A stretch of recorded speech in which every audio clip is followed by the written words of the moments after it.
اوه يس. اوه يس.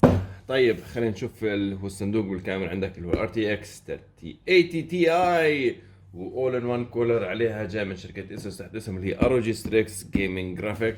التفاصيل اللي هي حتكون 12 جي بي عندك اياه، او سي اديشن.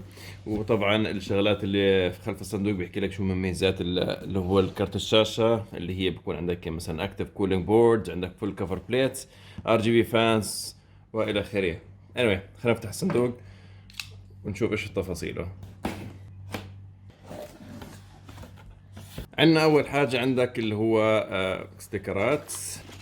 في عندك اللي هو الكي شين جاي من شركه اسوس، زي المسطره عامل فيه كم شغلات بتساعدك على قياسات شغلات.